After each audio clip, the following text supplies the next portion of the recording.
Hey, what's going on, guys? My name is Asian Psycho, and we're back for the 21st episode for the Exploring the Arsenal series with me, Asian Psycho, aka Toast Number 98. And this time, we're going to be covering the K7, the submachine gun that's unlocked at the rank of Private First Class, just like the FAMAS before this one. So let's get started on the K7 review. Now, the rank unlocked, like I just said, is unlocked at Private First Class, which is the upper chevron bar with that lower kind of smiley face bar underneath it. And the cost is 850 GP a day. The extra 50 GP is slapped on there because of the fact that the K7 does have an integrated, specially integrated silencer on it. So that's why it has an extra 50% or 50 GP on it. And it is for a day. And the damage on the K7, moving on to its important stats now, damage on the K7 is at a very low 30, so I believe this makes it pretty much as powerful as the MP5. I think the MP5 does 30 damage.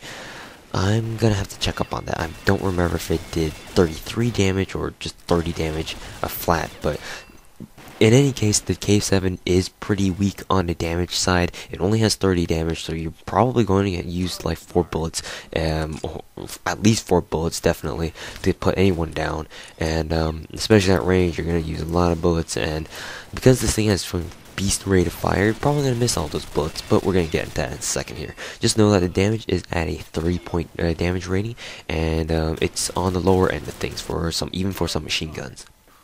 Portability on the K7 is actually quite good for some machine guns. At 80 portability, I mean, it is far outclassed by like other submachine guns like the NX standard submachine guns that they've been releasing these days. But for what it is, for the GP submachine guns of its class, the portability is actually pretty nice, and you can definitely feel it. The rate of fire, now here's where the rate of fire, or here's where the K7 really starts to shine. The rate of fire on the K7 is at a sheer 90, so this matches it with the rate of fire on most of the NX submachine guns out there, like the T2, the VB LPO2, the FAMAS, and now most recently the Magpul FMG9. So this thing has pretty much the exact same rate of fire as all those submachine guns. So definitely in terms of sheer rate of fire, bullet output in terms of, in other words, basically, the K7 is more than a match or if not more than a match for those OP submachine guns. So definitely very fun in terms of rate of fire. Accuracy wise, it's at a 62, which is pretty average, I want to say. I mean, even the NX submachine guns don't really have that much higher accuracy, so accuracy wise it's not really too important.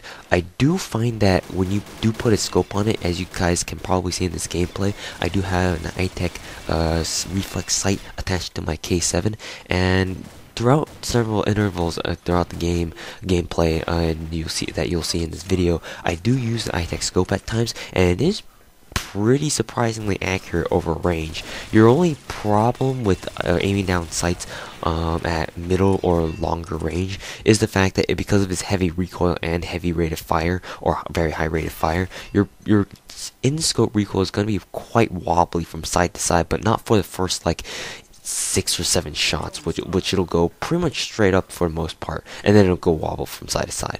But even then, the accuracy is pretty good on the K7, even though it only says the Nexon only gives it like 62. The recoil on the K7 is pretty hefty at 67. Now there are other submachine guns I believe that do have more recoil than this, but the K7's recoil is pretty bad because of its rate of fire. And let's talk about each like statistic of, or like each aspect of the recoil in question now. The recoil spread is absolutely terrible on the K7 because, like I said, because of the fact that it has, first of all, a high recoil rating, and plus it's got a 90 rate of fire. So if you combine these two together, if you just go wholesale spraying, just holding down the left click on the K7, then that spread will increase at pretty much faster than you can say holy fuck. and that spread is pretty difficult to manage, to be honest. And the only way you'll be able to fully utilize is at really close quarters where you know all your bullets will hit at that kind of a range. So and they, like, that recoil will only be useful in those situations. Anywhere else, that's probably not a good idea. And recoil kickback is pretty heavy in terms of that too. You're gonna find that the K7 will kick around a lot in your hands, a lot. Redundancy fail, but I have to emphasize that K7, if you're not careful in controlling the recoil, it's going to kick around a lot, and you're probably going to miss all your shots, or most of your shots if you're not used to that kind of a recoil pattern. But it is manageable. It's just that's kind of difficult to do if you're just starting out, if you're just a new player and you just want to try out different guns and see what's right for you. And consequently, the recoil controllability is, like I said, pretty difficult for first timers, and because of its high rate of fire and high recoil. So just take some time with it, and you will be able to use the recoil. You will be able to manage the recoil at times by bursting or something like that, or using a scope to burst, or just go full auto in scope. But for the most part, the recoil controllability is going to be quite tough. Tapfire Ability, it's extremely hard to tapfire with the K7, not like you would want to do it in the first place anyway, but in case you're in a crazy mindset or something like that, and you just decide to say, oh, I'm gonna go tapfire with the K7 today, in which case I'm gonna call you a retard, but just don't try it, because the K7 doesn't have a very fast rate of fire, so it's gonna be pretty difficult to get like each individual shot off, if you know what I'm saying. So yeah, Tapfire Ability not very good on the K7, obviously. Sprint drawback for submachine gun, it's quite moderate, so nothing too surprising there. Draw speed, it's slightly faster than most submachine guns of its class, rather. So it's kind of an advantage, but not really in the bigger picture, if you want to call it that. Center speed. Center speed is, I think I want to say that the center speed is faster than the rate. No, actually, no, that doesn't make any sense at all. The center speed is slower than the rate at which the spread expands. You can see this if you jump up and down with the K7. You'll find that the recoil spread while you first jump is going to expand a lot faster than when you land on the ground again, and when you see this crosshairs revert back to the original position. So the center speed is not very good on the K7 for a good reason. Reload speed on the K7 is quite fast, even for a submachine gun. It's not too fast, but it is noticeably fast, even with the extended mag 1 on it. Let's see, fire mode's only fully automatic, that's about it. Luck, the K7 is actually quite damn lucky, if you guys have not been able to tell by now. Because of its sheer rate of fire and sheer, like, really bad spread, this combination, although it will force you to miss a lot of shots, this will also mean that you'll be able to hit lucky lottos a lot of the time, even if you don't mean it, and you're like aiming for a chest or something. So you can think of that as a kind of a pro side to the K7. The ammo capacity is at a standard 30 rounds per magazine and 80 and 90 in reserve. You will see me in this gameplay. I use a extended mag 1 on it, so that gives me 40 rounds in the magazine and 80 in reserve. Key physical characteristics. It kind of looks like the K1A if you look at it a little bit closely. The gun design itself, the receiver, the muzzle, the barrel, not the muzzle, the barrel and the receiver, and the buttstock, the foldable buttstock, they all look like the K1A. And do mind you that the K7 is part of the cross gun type family called the K series, which includes the K2, the K1A, the K7, and the K3 machine gun. And the K7 does kind of look like the K1A. It's just that it has a straight up-down vertical magazine, and it has that specially integrated silencer. So those things you want to look out for if you are trying to identify who's using a K7 or not. Muzzle noise. The muzzle noise on the K7 is quite unique, actually. I don't think there's any other silencer that features this kind of a noise. The K7's silencer is pretty unique. It does come integrated, so you cannot detach it, and I want to say it's like a normal, it behaves like a normal S1 silencer, but I can't be too sure. I mean, for all I know, it could be like a really specially modified silencer, but I doubt Nexon will do that for like such a low unlockable submachine gun. I mean, I'm even surprised that they let people buy like a special submachine gun that already has a silencer attached to it at this early of a rank. Maybe G36E, because the G36 has a sniper scope attached to it, but that's unlocked at rank of sergeant. So I don't know. That's up to Nexon though, and quite honestly, I think it's just a normal S1 silencer, but with the modified firing sound or something like that. Attachment options, for obvious reasons you can't attach a silencer because there's already one there, but you are able to attach any kind of sight or any kind of magazine modification to it. I do not recommend putting on an ACOG scope because the ACOG will just magnify your in-scope recoil, so iTech or red dot sight is the way to go in my honest opinion. Let's see, moving on to whether or not it's fireteam worthy. No, it's not fireteam worthy because it just doesn't do enough damage to put zombies down, if you guys know what I mean. So, don't use it for or don't use it for fireteam. It's not gonna save your ass from those zombies who want to eat your ass.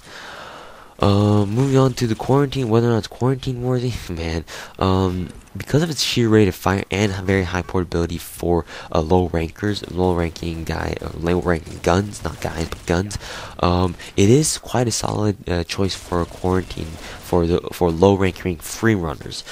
So this is a weapon that's available to you guys. For those of you guys who are either starting new accounts and thus are pretty low rank, but still want to play like quarantine and you guys want a free runner or just basically run away from zombies as fast as you can, then the K7 is a good candidate for you guys. Frank personal opinions. The K7 is actually a really fun gun to use. It's just that the damage is so low that sometimes it can be frustrating getting a single kill, because obviously low damage means that it has a really bad damage over range factor and whatnot. So, because of that, I'm gonna have to dock points from the K7 to put it in perspective, but anyways, the K7 is very fun to use. I get lots of lados with it, and its sheer rate of fire, I think it's actually, honestly, it's gonna have to be larger than 90, because the T2 doesn't fire faster than the K7, that's for sure. I don't know why, but whatever. The K7 is a very fun gun to use. I suggest you guys try it out if you guys haven't tried it out already. So yeah, this is going to conclude the review on the K7 submachine gun, which is part of the larger K family that includes the K2 assault rifle, the K1A, and the K7 submachine guns, and the K3 line of machine guns as well. So yeah, thanks for watching, guys. Hopefully you will enjoy the next 4 or 5 minutes of gameplay if you guys so choose to do so, and I'll see you guys in the next chapter, which will feature the M1911 MEU family, the pistols unlocked at private first class. So thanks for watching, guys, and hopefully we'll see you all in the next chapter featuring M1911.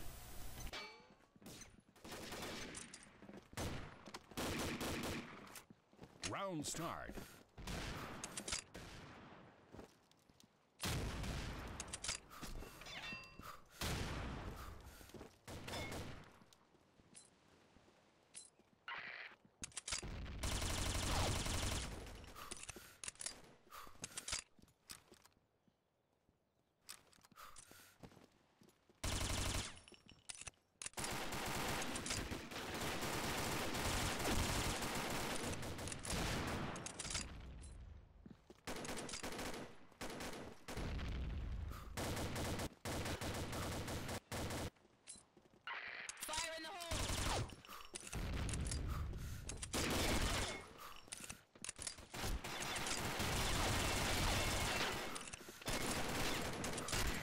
Your shot.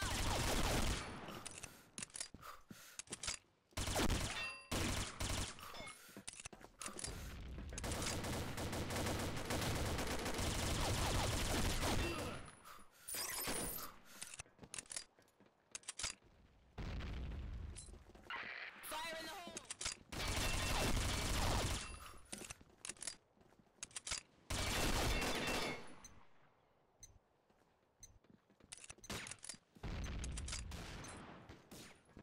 Round start.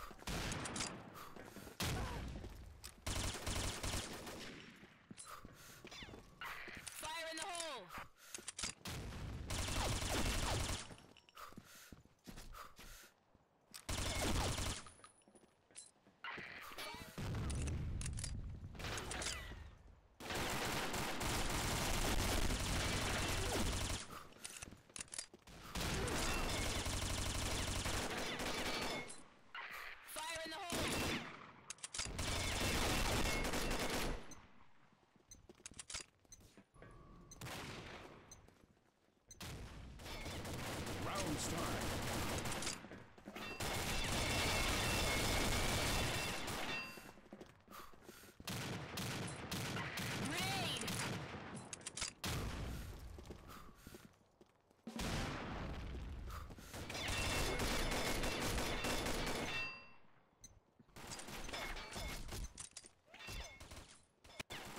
Round start.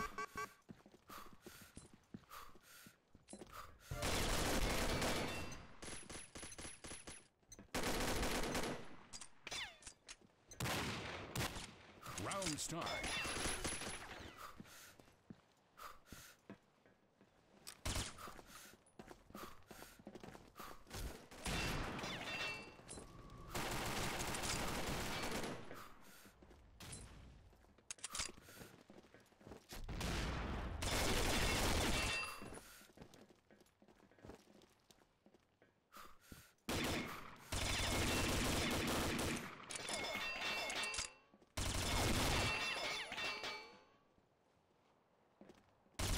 Double kill.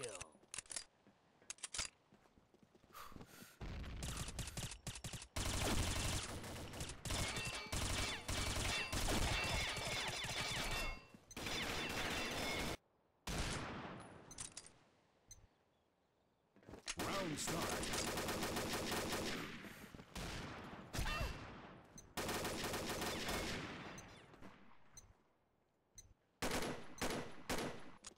Round start.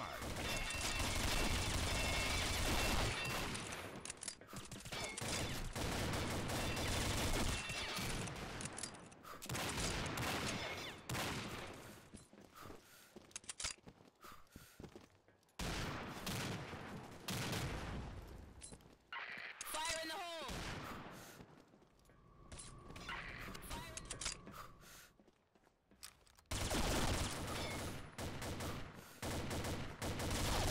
Multi-kill.